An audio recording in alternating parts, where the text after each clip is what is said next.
Coming, please sit down. Resume आपका, शुभ नाम बताइए। सर मेरा नाम है शंभुनाथ यादव। अच्छा, तो आपका एक्सपीरियंस बताइए। सर एक्सपीरियंस तो 8-10 साल का है इंडिया का, और अपना हम गए थे शटडाउन के लिए ओमान में। गल्फ का कितना एक्सपीरियंस? गल्फ का यही सर 6 महीना वहाँ पे ओमान में रहा हूँ, ओमान ड्राई डॉक कंपनी में। अच्छा, टोटल कितना है? सर 14-15 साल हो गए। 14-15 साल हुआ। तो आपने मिग वेल्डिंग में कौन सा किया वेल्डिंग? वेल्डिंग सर मैं मिग और आर्क दोनों मारता हूँ। मिग और आर्क दोनों मारते हैं। मिग में कितना, 2G 3G कौन सा? सर 1G 2G 3G और 4G भी मारा हूँ, 4G और 6G भी मैं मारा हूँ। हाँ, 6G बना रहा है। तो थोड़ा डिफाइन करोगे कि 2G क्या होता है, 3G क्या होता है, 4G क्या होता है? बताइए, मेरा प्लेट यही है यहाँ पे। जी सर। जी सर, ये हो गया 1G। ये सब कर देंगे तो 2G हो जाएगा अपना। और यही प्लेट को हम अगर ऐसे सीधा कर देंगे तो 3G में हो जाता है। और इसी प्लेट को अगर हम ऐसे कर देंगे तो 4G हो जाएगा। अच्छा, ठीक है सर। और ये प्लेट को अगर हम ऐसे खड़ा करके अगर ये करेंगे तो 4F हो जाएगा। और इसी प्लेट को अगर हम ऐसे कर देते हैं 3F हो जाएगा। ठीक है, ओके। जैसे मेरा ये 16 में वो प्लेट है, इसमें मुझे बेवल वेल्डिंग मारना है, जॉइंट मारना है, तो मुझे कितना गैप और कितना, किस तरह से रूट मारना पड़ेगा, कुछ बता सकते हैं? हाँ सर। कितना गैप देना पड़ता है? सर कम से कम 3 mm तक गैप देना पड़ेगा। अगर बैक चिप है, फुल पेंट्रेशन है, सीजेपी, बैक साइड पे। सीजेपी पता है, कंप्लीट जॉइंट पेनिट्रेशन होता है। हाँ जी हाँ, सर। फुल। जी सर, इसको कम से कम हम 3 mm तक गैप देंगे इसको। ठीक है। हम्म।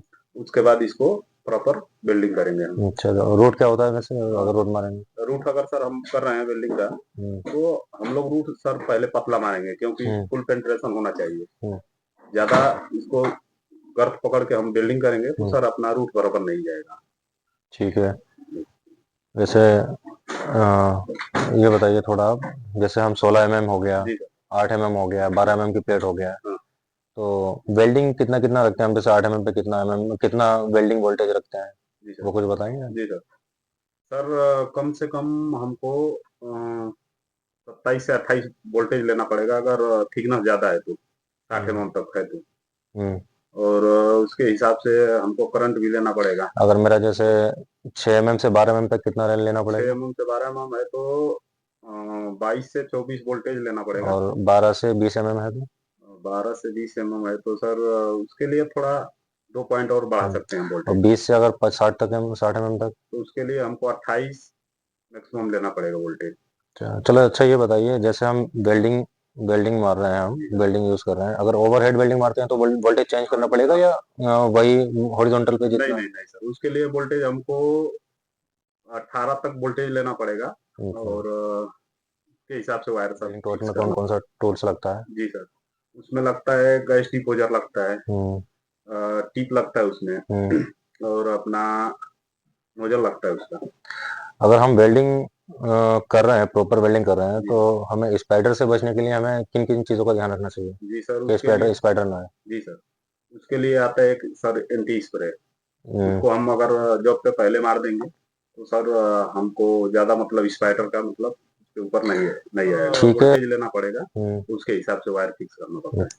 अच्छा, ये बताइए, अगर हम वेल्डिंग कर रहे हैं तो हमारी जॉब बेंड ना हो, इसके लिए हमें किन किन बातों का ध्यान रखना वेल्डिंग करते हुए? जी सर, उसके लिए सर हमको प्रॉपर सपोर्ट लगाना पड़ेगा जब को, और उसके हिसाब से वेल्डिंग करना पड़ेगा कि हम किस साइड पे वेल्डिंग करते हैं। ज्यादा अगर एक साइड पे अगर हम वेल्डिंग करेंगे तो जी सर उसका मतलब वो बेंड होने का चांसेस ज्यादा रहेगा। ज्यादा रहता है। ड्यूटी अगर हम करवाएंगे तो आप वेल्डिंग मार सकते जी हो? सर, उसके लिए सर अगर थिकनेस ज्यादा रहेगा तो हमारा वेल्डिंग मतलब कम होएगा। थिकनेस पर अगर भी डिपेंड थिकनेस करता अगर पतला रहेगा तो अपना 30 से 40 मीटर तक वेल्डिंग एक आदमी 8 घंटे में मार है। सकता है। ठीक है। थोड़ा आप ये बताओगे कि जैसे हम मिग वेल्डिंग में हम कौन सा गैस यूज करते हैं, जी कौन सर, कौन सा? मिग में सर अगर फ्लश कोटेड वायर है तो उसके लिए कार्बन डाइऑक्साइड रहता है, CO2। और वही अगर सॉलिड वायर रहेगा तो उसके लिए सर आर्गन मिक्स हम लोग चलाते हैं, एसीएम, उसको वैसे एसीएम बोलते हैं। मतलब 80% रहेगा अपना आर्गन और 20% रहता है कार्बन डाइऑक्साइड। ठीक है। टिप कितने प्रकार का होता है हमारा? टिप सर 3 प्रकार का होता है बताइए। मिग में सर। 0.8 का, 1.2 और 1.6 का। ठीक है। हमारा जैसे मिग वेल्डिंग हम यूज करते हैं तो ऑक्सीजन सिलेंडर लगाते हैं या CO2 सिलेंडर लगाते हैं, जी तो सर। कितना कितना प्रेशर सेट करना पड़ता है उसमें? जी सर, उसको 15 ml तक उसका रहता है मिग में, अच्छा। अगर सेट कर रहे हैं तो। अच्छा। अब जैसा हम वेल्डिंग मार रहे हैं तो जो बाहर का एनवायरनमेंट होता है हमारा, जी जी उनमें किन किन बातों का ध्यान रखना चाहिए ताकि वेल्डिंग सही आना चाहिए? जी सर। उसके लिए सर हमको बाहर का वातावरण जैसे ऑक्सीजन वगैरह हो गया, तो उसको हमको मतलब प्रॉपर जगह पे जब रखना चाहिए। खुला में अगर मार रहे हैं तो ऑक्सीजन मतलब ज्यादा आएगा तो हमारा वेल्डिंग पोरोसिटी मारेगा, और उसमें सर कार्बन का प्रॉब्लम रहता है। यूटी जॉइंट मार सकते हो? जी सर। यूटी जॉइंट में क्या होता है? जी सर, यूटी ज्वाइंट मारने के लिए हमको बराबर वो मतलब भी मार के उसको जब को बराबर फिट किया जाता है। अच्छा। और उसके हिसाब से गैप रख के, और उसको अगर थिकनेस ज्यादा रहेगा तो उसको फिर हीट करेंगे।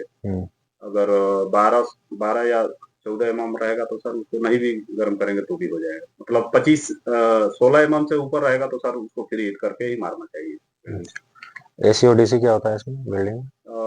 एसी सर अपना मशीन लेती है और डीसी देती है। ठीक है। हम वेल्डिंग यूज करते हैं तो क्या क्या चीजें सेफ्टी में पहननी पड़ती हैं, हमें क्या जी क्या सर। यूज करना पड़ता है? जी सर, उसके लिए सर हमको हैंड ग्लोव्स पहनना पड़ता है। अगर वेल्डिंग कर रहे हैं तो हमको हैंड ग्लोव्स पहनना पड़ेगा। अच्छा। अगर वेल्डिंग हम कर रहे हैं तो उसके लिए कवरोल भी आता है, अपना अफरन भी आता है। चाहे अफरन यूज कर सकते हैं या अपना जो जैकेट रहता है वेल्डिंग जैकेट लेदर का, उसको यूज कर सकते हैं। वेल्डिंग वायर के बारे में पता है? जी जी सर। ये 2.5 क्या होता है, जी जी 3.5 क्या जी होता है? जी जी सर, उसका डायर आता है, मतलब थिकनेस उसके वायर का थिकनेस रहता है। जैसे 0.8 हो गया और 1.2 हो गया, 1.6 हो गया। किस तरह इनका जो इनका जैसे 2.5 हम क्यों किस तरह यूज करते जी हैं, जी जी जी सर। 3.5 क्यों यूज जी कर रहे हैं? जी सर, वो थिकनेस के हिसाब से रहता है। अगर थिकनेस हमारा जैसे कोई प्लेट होता है या जॉब होती है जी तो कहीं कहीं पे प्री हीटिंग देना पड़ता है। हाँ जी अब प्री हीटिंग क्यों देते हैं? जी सर, उसके प्लेट के अंदर माउचर आता है, वो माउचर को मतलब खत्म करने के लिए हम लोग फ्री हिट देते हैं। जैसे सर अगर हम वेल्डिंग यहाँ पे कर रहे हैं तो सर अगर फ्री हिट देंगे तो ये जो हमारा ये एरिया का जो माउचर रहेगा वो खत्म हो जाएगा। मैं भी अच्छा काम किए हैं या पाइपिंग में भी? जी सर, स्ट्रक्चर किया हूँ और पाइपिंग में पाइपिंग किया? में थोड़ा बहुत थोड़ा बहुत किया किया है। है। हमारा मिग वेल्डिंग मशीन होती है, उसमें लाइनर होता है। जी सर। क्या होता है लाइनर में? जी सर, लाइनर का काम है कि मतलब मिग में कि अपना जो वायर हमारा जो रोलर से कनेक्ट रहता है तो उसको मतलब प्रॉपर सीधा निकलने के लिए काम करता है लाइनर का काम। वैसे वेल्डिंग जॉइंट कितने प्रकार का होता है? जी कुछ सर, 4 प्रकार का। हम्म सर पहला हो गया सर बट ज्वाइंट। दूसरा हो गया, थोड़ा इसको उठा देंगे तो सर ओवरलैप हो जाएगा, ठीक है। और उसके बाद अपना ये हो जाएगा कॉर्नर ज्वाइंट हो जाएगा। बेवल जॉइंट भी होता है। बेबल ज्वाइंट सर ये हो जाएगा बेबल ज्वाइंट, और ये हो जाएगा कॉर्नर ज्वाइंट। ठीक है, चलिए। Okay okay. जैसे हमारा हम वेल्डिंग मशीन यूज करते हैं, आप जैसे जो भी वेल्डिंग मशीन यूज करते हो जी सर। उसमें कौन कौन से टूल्स लगते हैं, जैसे जितने भी होते हैं हमारे, पता है? जी सर, टॉर्च लगता है। टॉर्च में हमारा पूरा सेटअप बताइए, क्या क्या जी सेटअप सर। होता है? जी सर, टॉर्च में हमारा सर लाइनर रहेगा, तो उसके बाद उसमें नोजल आता है, और उसमें टीप रहता है और गैस डिपोजर रहता है। अरे आप थोड़ा बाहर वेट कीजिए, बाद में कंफर्म करते हैं। Thank you. ठीक है, थैंक यू।